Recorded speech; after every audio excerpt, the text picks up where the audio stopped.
Welcome to the vintage French farmhouse in beautiful rural Provence, This farmhouse is absolutely amazing. where each day a trio of antique dealers go head to head I'm highly confident. Watch this, and now you are going to panic. Would you not buy him? in a battle to see who can make the most profit Let's do it. Come on, somebody beat 20 quid. by selling pieces sourced from France's finest second-hand markets. This is my kind of treasure trove. Now I need to go and find my Cinderella. But how will their skills translate to a different language? Where do you start? Merci beaucoup. Merci, monsieur. Je content. They'll then have one day to sell them online using their smartphones. Look at this. I just need one of those people to like it. Sold. It's yours. Bam, bam, bam. It's sold. Who will make the best deal? Did you sell it? No! We won't be dealers if we didn't take a gamble. It's all to play for. At the vintage French farmhouse.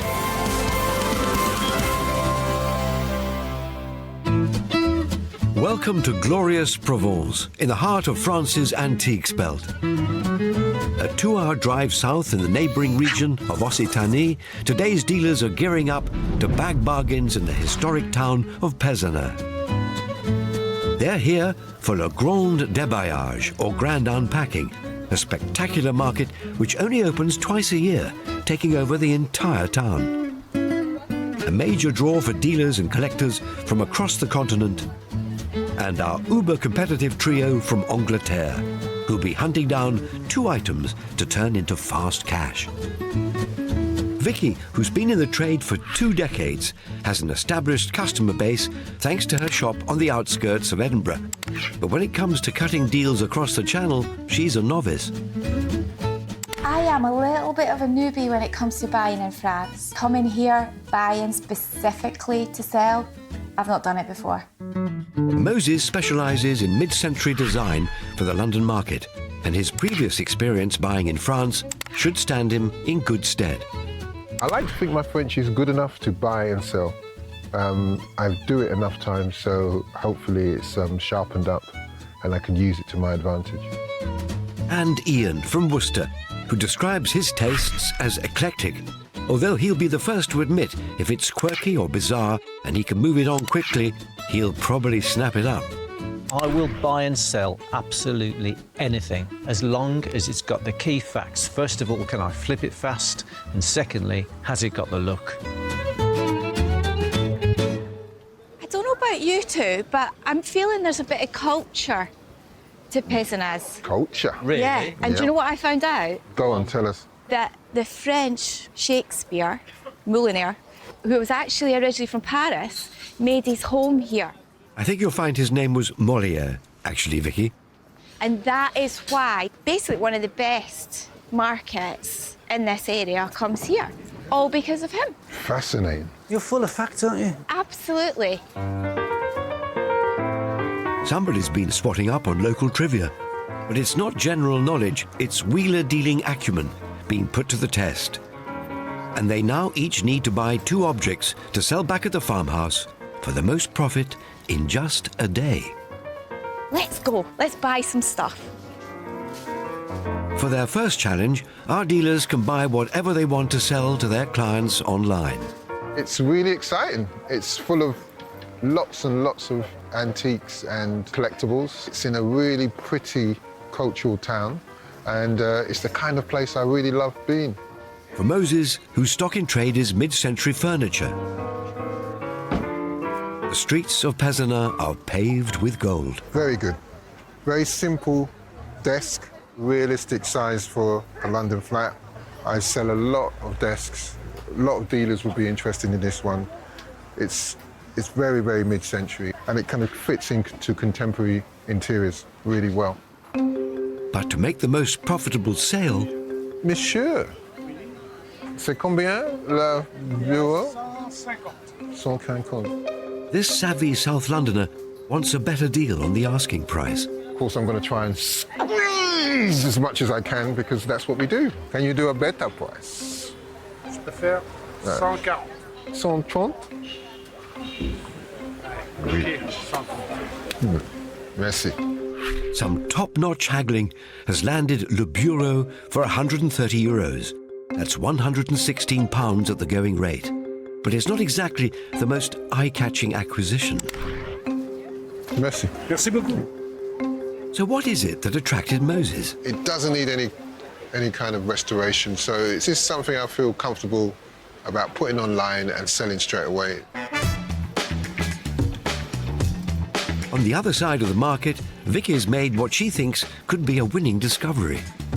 I found this amazing box of tiles, and they're little French, transfer printed, probably Victorian, but they're a smaller size than the British ones, and they make great coasters. When you're buying antique items, I always love it when you buy them in a job lot, in a big lot, because they're costing you less money. A whole box of tiles is an awful lot of coasters. Viki remains undeterred. I might be shooting myself in the foot because I might not be able to sell them in the time scale that I've got, but realistically, I'm going to speak to the gentleman, and if I can get all of them, that's exactly what I want. Bonjour. Bonjour. Quel âge? Ça doit avoir à peu près 100 ans. Yeah, so about 100. Yes. Yeah, oui. Voilà, okay. So, puis, pour Tout, the whole toute la caisse, 100 euros. 100 euro, Toute la caisse. 100 euros for the whole lot.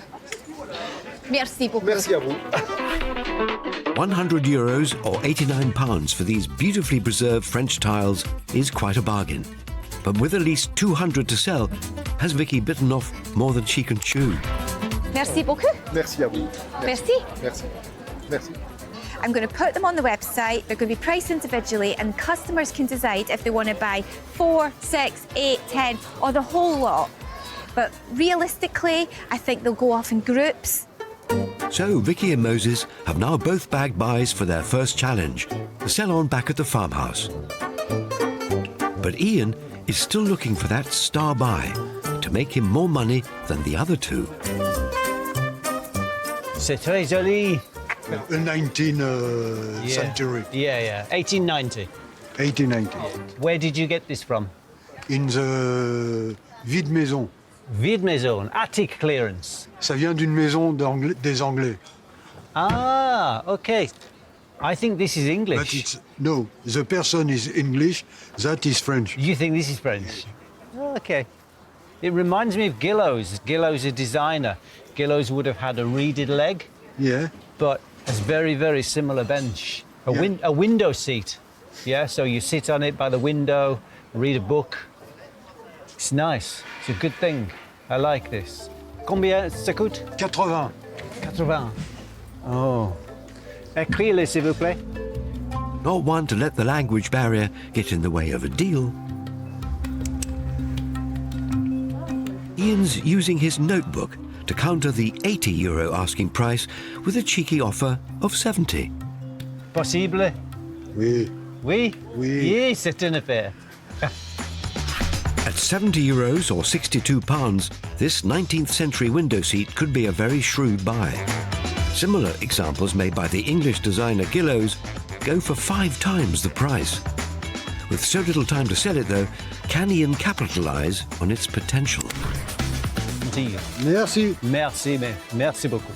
Do you know, I'm really happy with that find. It's really nice to have something fresh out of a house or out of an attic, and it's still got that little bit of grime on, which I think needs to be left on it to sell it on. Nothing says age like a good bit of muck, eh, Ian?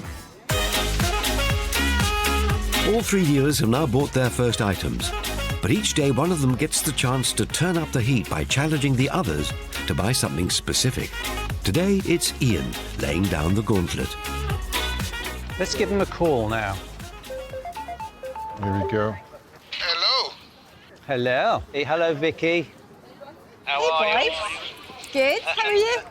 Are you having a wonderful day? I'm having a fantastic day. Well, it might go downhill from now on, because I'm going to set you guys a little challenge. I want you to find me something quirky or beautifully ugly. Okay. Can you do that? Sounds good. I'm going to run with this one, Ian. You set us an easy one. Right, off you toddle then. I'm bored now. Bye. Okay. See you later. See you later. Bye. Ian wants me to find something quirky, and quirky is almost my middle name. That's a good one. I like that one. I am the master of all things quirky, and those guys will not deliver, I guarantee you that. Finding something quirky, easy to sell quickly, and makes our dealers a healthy profit is no mean feat. Wow. Now that's wacky.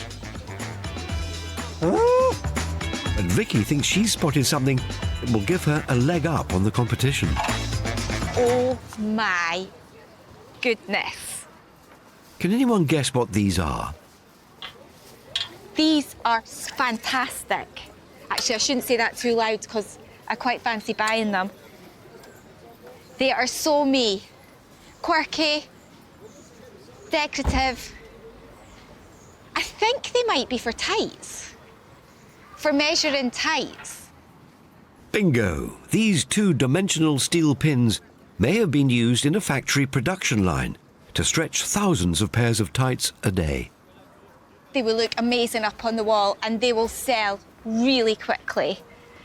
So I'm going to see how much they are. Pardon, monsieur? Puis, pour le jambe? 35. OK. Merci beaucoup. De rien. Viki's €35, £31 purchase has landed her a pair of mid-century industrial tight stretchers, which she plans to flip as decorative wall art in a bid to take top spot in Ian's quirky challenge. It's no way that they're going to beat me on this. I am going to walk away with the win. Not if Moses, who's got his eye on some vintage headgear, has his way. Combien la bola? Le chapeau. Oui, chapeau. Oui. Le chapeau melon, 50 euros. 50, and this one? The same price. Which is? Le même prix. Ça, mais c'est très joli, hein, regardez, c'est en bon état. Peut-être c'est même anglais, non? Anglais. No, it's Paris. Non. Paris. French. French. C'est français. C'est dernier prix? Oui, parce que c'est en bon état. Hein. Lupo, combien le chapeau il faut lui faire au monsieur alors? 40. 40, c'est bien, c'est un bon prix, c'est vrai. Regardez, parce que c'est joli, c'est en bon état. Okay. Et puis, you have a box with a box? Non. With this one box? It's not the same. Marité, tu vas donner un box, le monsieur dit? Alors, qu'est-ce que... Do you have a carton for this? Et... Non, j'ai pas de carton pour ça, parce qu'il y a un chapeau dedans. C'est combien that one? Après, si vous voulez, je vous donne celui-là.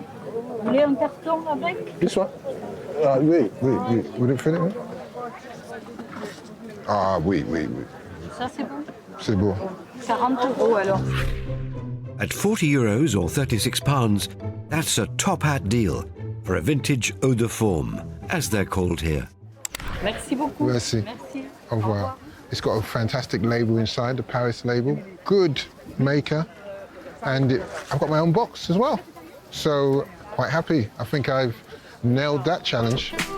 Don't count your chickens, Moses. I think that falls into the category of something quirky. The self-professed king of quirk thinks he's got his hands on the winner.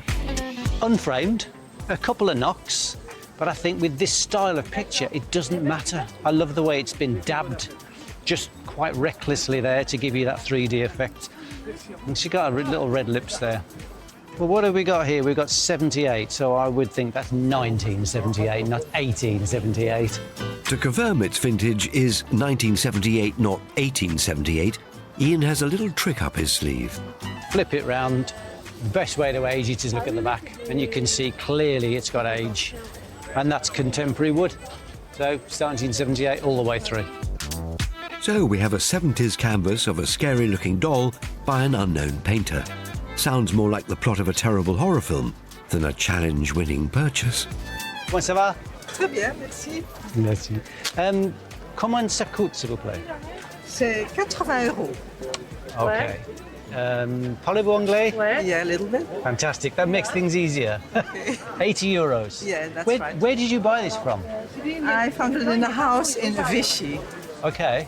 Very far from here. It's, I think, 600 kilometers. Oh, wow. And do you like it? I do, yeah. It's weird, isn't it? It's quite... A little bit weird, It's yeah. quite dark. Okay. And I think it's well done. It is well done. Yeah. So, 80 euros. Yeah. That's a good price. Yeah, but 50 is a better price. What about 60? What about sticking at 50? Okay. Is that okay? Yeah, that's okay. Madame, c'est une affaire. Thank you very much. Merci. Thank you. 50 euros or £44 is relatively cheap, but will the macabre nature of his new painting limit its appeal? Thank you very much. Thank you. Thank you very much. The picture has a niche market, and I'm just hoping that I'm going to be able to get that niche market to that picture and get it sold for a good price.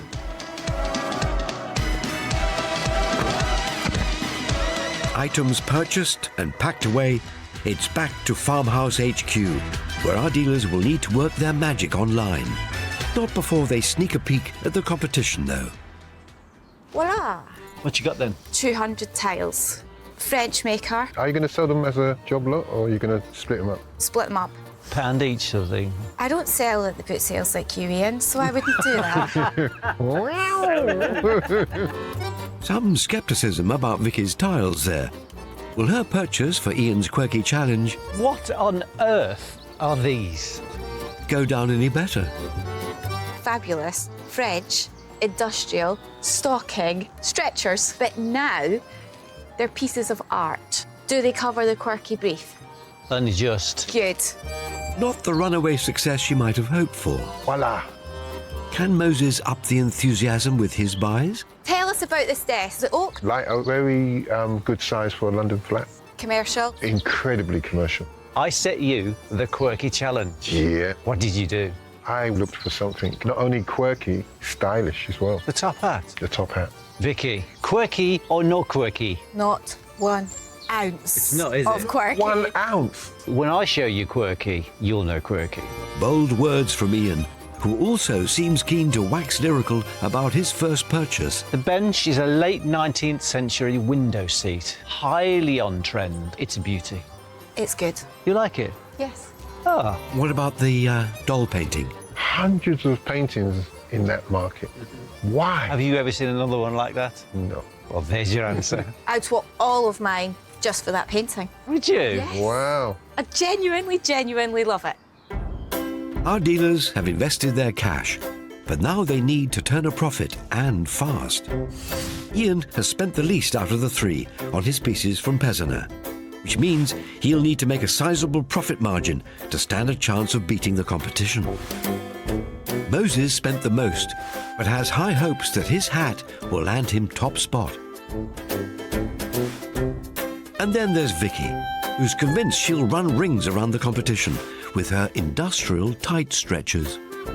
Who do you reckon is going to win this one? I was going to say me, but his desk frightens me, so I think it's going to be really close. Let's do it. Let's do it then.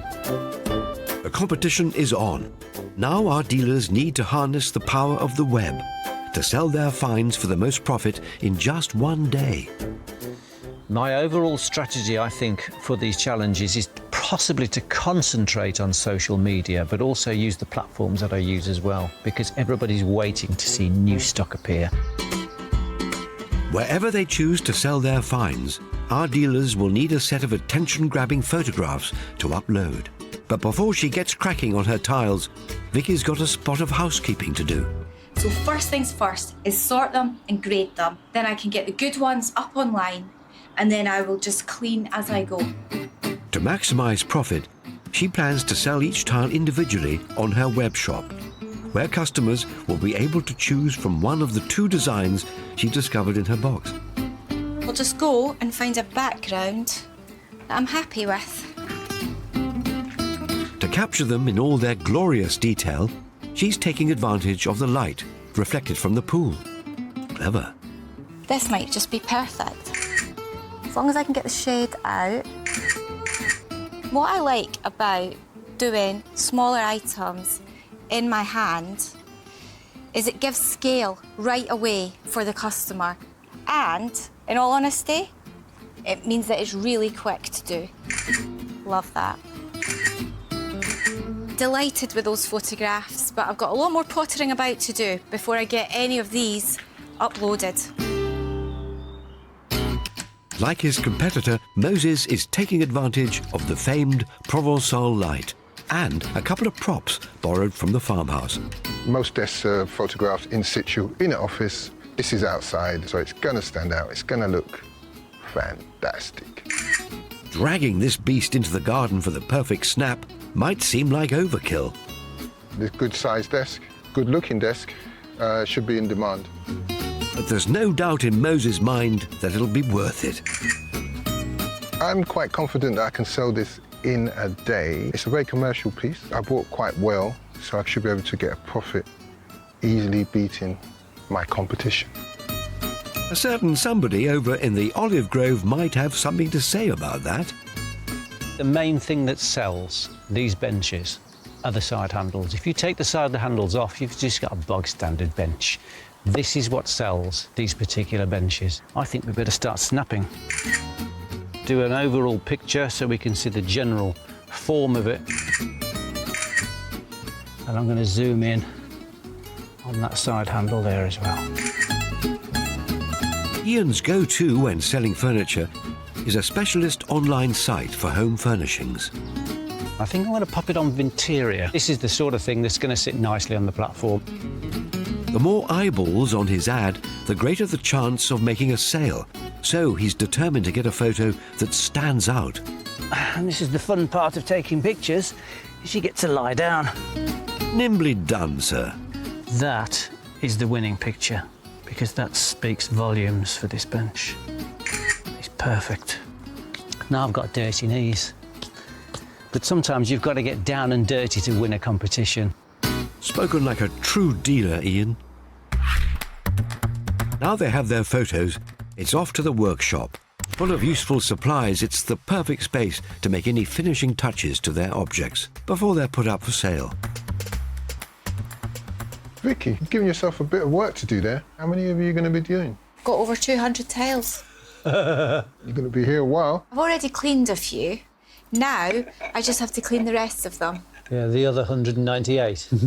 The thing is, if I make the tiles look absolutely gorgeous and lovely and clean, I can actually charge more for them. So the more work I put in, the more I get out. Vic, have you found anything else about those tiles? Yes. These tiles were manufactured by the same company who designed and supplied the tiles for the Paris subway, the metro. Wow. Really? Yes.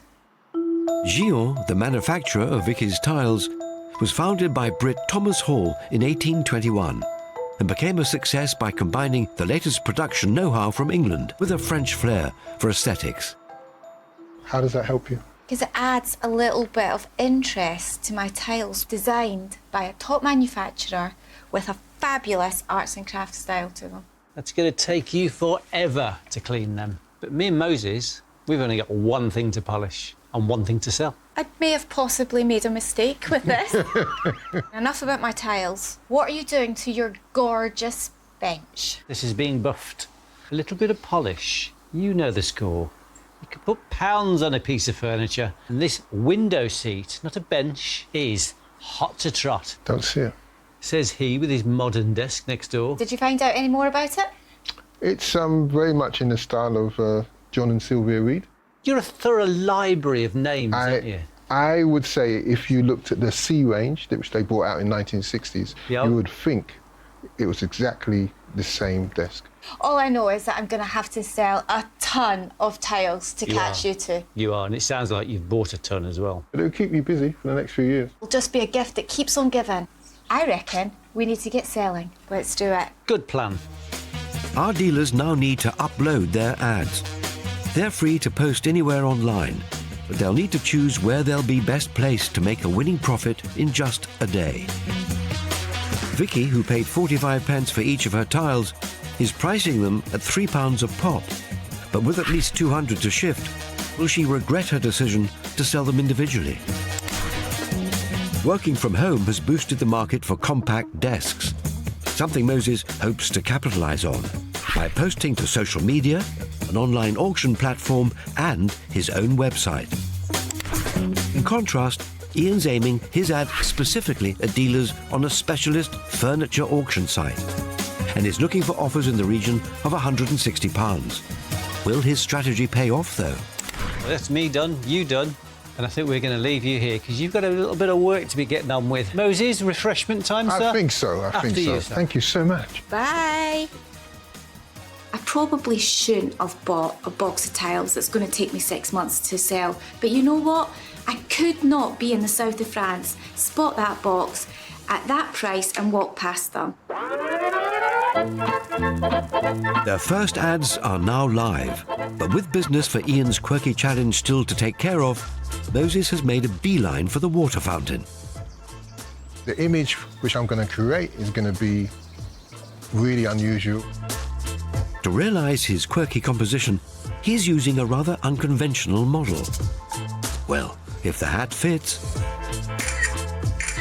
The wood is to elevate it, to give it some kind of status in the picture, so it's not just low down on the ground. You can see it and you can imagine it on someone's head. Why would you put a top hat right next to a fountain? That's the question I think people will be asking when they see it online. Why indeed? But Moses seems certain that intrigue will lead to a fast sale. I'm going to put this on an online marketplace, and with the quality and quirkiness of these images, I should find a buyer pretty quick. Over in the workshop, Mr. Quirky himself. What's that you say? I'm going to win the competition. Thinks this one's in the bag. This is the perfect backdrop for this picture.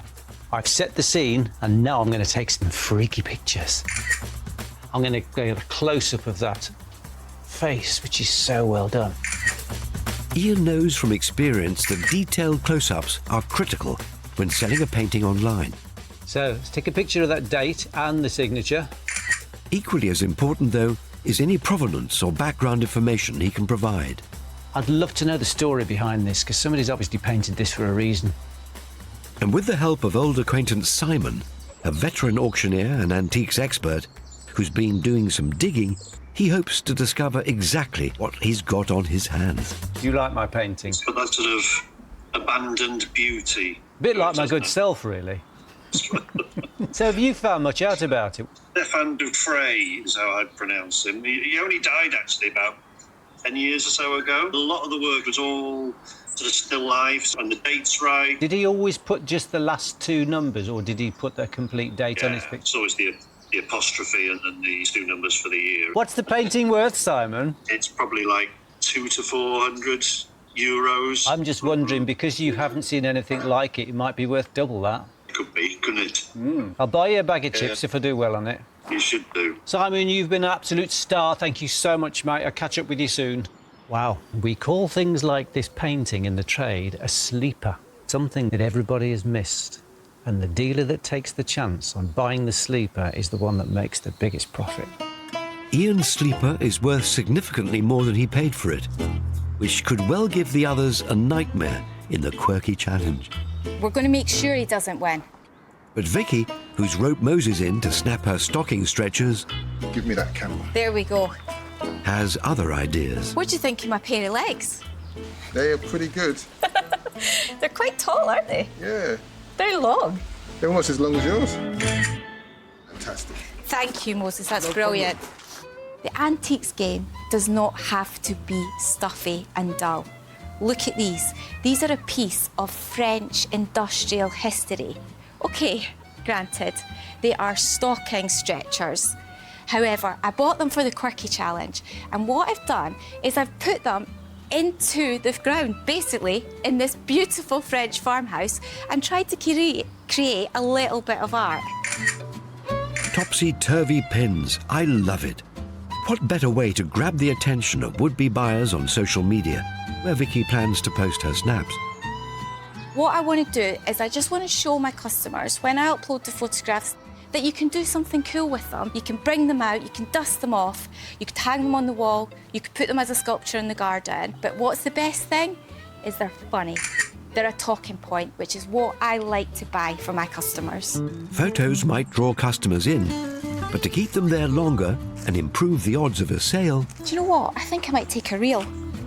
A short video is more effective.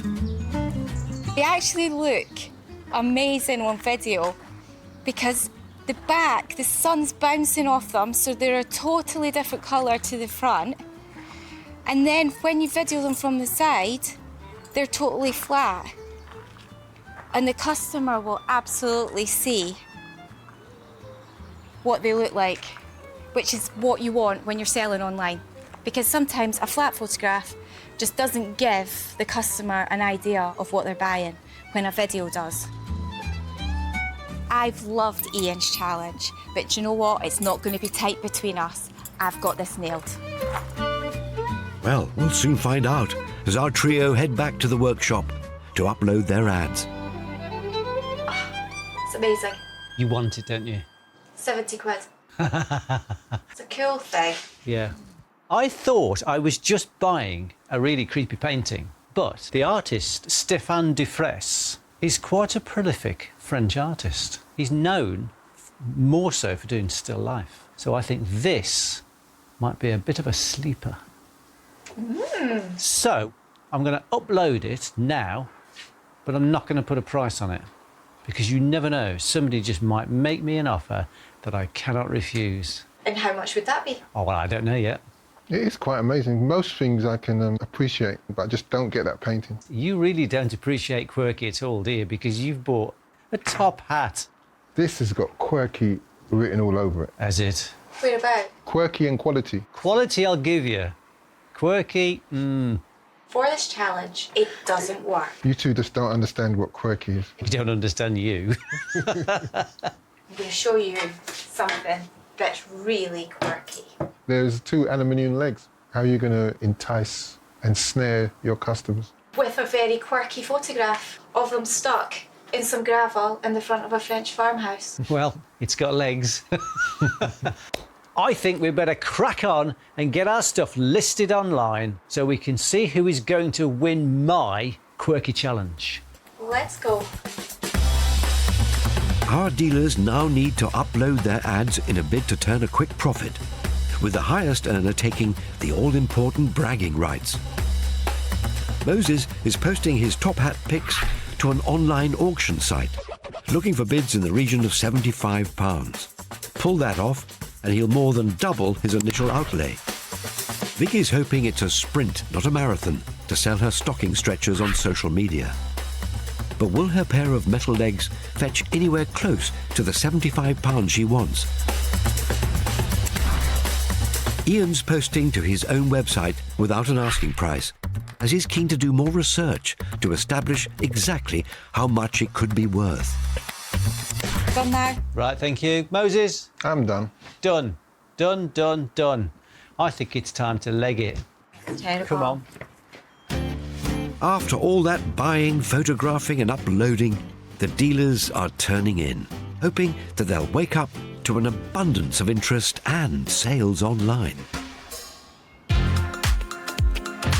It's morning, and our trio are up early to check out if their hard work has paid off. I'm going to have a look in my shop to see what is going on with these tiles, because I've not sold that many of them, and I thought that they would be a really good seller. So what I need to do is just double check there's nothing wrong with the listing, and we'll take it from there. Viki's web shop ad is showing the 2 different designs of tiles she's selling in one photo gallery, something she thinks might be confusing customers. Some of the photographs have actually got muddled up. So what I'm going to do is I'm going to fix that. By reordering them into 2 separate galleries, she hopes to speed up sales. I'm going to change them about and make sure that they're in the right order. There's no such tinkering for Ian, whose 19th century window seat has already been snapped up. And one of my regular customers leapt on it within minutes, because he buys a lot from me. He says, how much is the bench? And he bid me. I counterbid him, and he bought it. Those grassy knees on his jeans were clearly well worth the effort. And Ian's not the only one who's had a result. The desk is gone now, sold to a dealer in London. The hat, however, is still hanging around. It's not wanting to shift.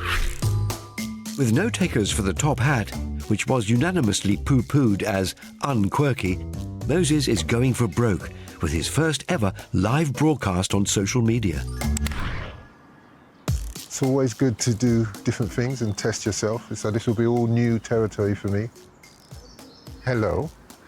I'm glad you can join me. I'm trying to sell this beautiful hat, this French turn of the century top hat.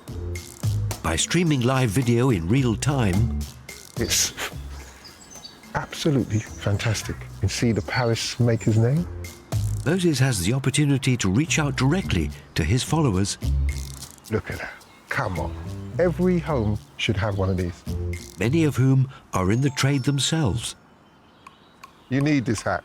It needs to be in your life. And for those who missed his debut, he plans to upload a recording of his sales pitch.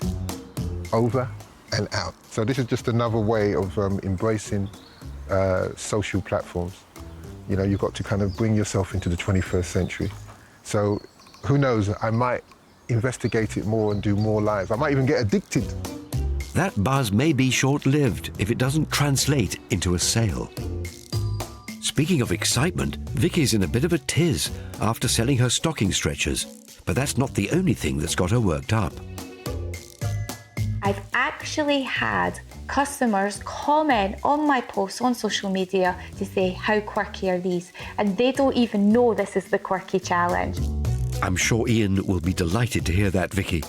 Right now, though, he's got his hands full. But rather than pushing to sell his painting, he's investing his time researching it. I've found the son of the artist, Pierre de Vries, and I've sent him a picture previously, so I'm going to give him a call to see if he can tell me anything more about it, and I'm really excited. Bonjour, Pierre. Lovely to talk to you. My name is Ian, and as you know, I have found one of your father's works. Yeah, this painting is really old, actually. Yeah, 1978, yeah. Earlier in his career, he was trying a lot of different things. Later on, he switched on still life. Did he do very many paintings like the one I found? It was a special order from a shop owner in Carpentras. It's a city of southern France. But he exposed his painting around the world, in Japan and New York also. He has an international recognition. Yeah. The thing I love about it is it's got a semi-macabre sort of look. You say that was basically commissioned by a shop. Yes. I would really dearly love to know what kind of shop it was, because it's such a powerful picture, but it's also, I think, a very beautiful one. Yes. Thank you so much for taking time to talk to me. It's been great to chat to you. Bye-bye. Take good care. Bye-bye. As a dealer, it's fantastic to actually get back and go straight to the source and find out what the root of the painting was, why it was painted, and who it was painted for. There is no better source of information. You can throw all your books away on that one, because I've gone straight to the source. Brilliant. Ian's quirky acquisition by a French artist who's exhibited all over the world could well be the sleeper of his dreams. Not for this competition, though, as the time for selling is up. The dealers will now reveal to each other who sold what and who made the biggest profit. Well, I have to say, Pezenas, it was immense, wasn't it? It was incredible. There was enough stuff and choice for all of us to buy really well. There was. Now, Ian, how did you get on? Well, the very first thing I bought was a window bench, late 19th century, with the grab handles either side. A chocky-bicky antique. What does that mean? Yummy. His chocky-bicky purchase set him back £62 and sold for 160, netting him an oh-so-sweet profit of £98. That's good. That's good. Happy with that. What about you, Viki? As you both know, I kind of went out on a limb with tiles. They were gorgeous. They were by a fabulous maker. I probably just went in too fast to buy the whole lot. How many have you sold, if any? I've sold 7. Viki's tiles cost her around 45p each, so she paid just over £3 for the 7 she sold so far. They went for 21, making her around £18 profit, with plenty more left to shift. Now, I've done all the hard work. They're in the web shop, they're photographed nicely, and they'll just trickle away. 193 to go. Exactly. Moses, hit us with the news about your desk. I mean, that beautiful 1960s French desk. That's the one. Yeah, that's the one. Well, I managed to sell it. Moses paid £116 for his smart mid-century French bureau, and it was snapped up for £380, putting him in pole position with a tidy £264 profit. Wow. Do you know what? Fair play. We still have the Quirky challenge. So things may just change. This Quirky challenge was right up my street. Bought for £31, Viki's stocking stretchers went for £75, giving her a £44 profit. Oh, that's pretty good for 2 metal legs. Ian, do you think we should actually even ask Moses? I bought a really nice top hat. Moses, it's a quirky challenge, not the unfashionable challenge. It's a thin line between unfashionable and quirky. Is there? Yeah. Is this in your world? Yeah. Anyway, it's more important whether or not he sold it. Come on, Moses, spit it out. You can do it. Have not sold the top hat yet. Moses' top hat, which set him back £36, failed to sell, despite his debut live broadcast, leaving him with 0 profit. Ian, how did you get on with my painting? Your painting? My painting. You like your painting, don't you? Yes, I do. Like Moses' top hat, I'm afraid my painting hasn't sold either. Ian spent £44 on this scary doll painting by Stéphane Dufray. Although he didn't shift it and didn't make any profit, his decision not to rush into a sale could be a wise move. Done exactly the right thing. There was no point in flipping that. No. Because do you know why? It could be worth quite a decent bit of money. It might be. If it is, and it's unusual, keep it. Just keep it. If you do keep it, can you at least keep it in the cupboard? Don't hang it on the wall. It spooked you out. It's not good. And I think then, from that reaction, I think that makes me the winner of the Quirky challenge. I'd be happy to give you that crown. Really? Yeah. Well, actually, do you know what I could do? Rather than giving you a crown, I'll give you a top hat. Because he's not going to sell his. So, it's an honorary coronation for Ian in the Quirky challenge. But who has made the most profit? I reckon I'm not going to be the winner tonight. I've made £62 profit in total. How much did you make? I made, Viki, £98. Moses? And my grand total is 264 English pounds. Moses may have only made a single sale, but it earned an impressive profit of £264 before customs and any other selling fees. More than enough to beat his rivals. Cheers, pal. You done well. Yes. He's done it. Cheers. Here, and cheers to you for buying the best item of the day. That painting is a beauty. Thank you.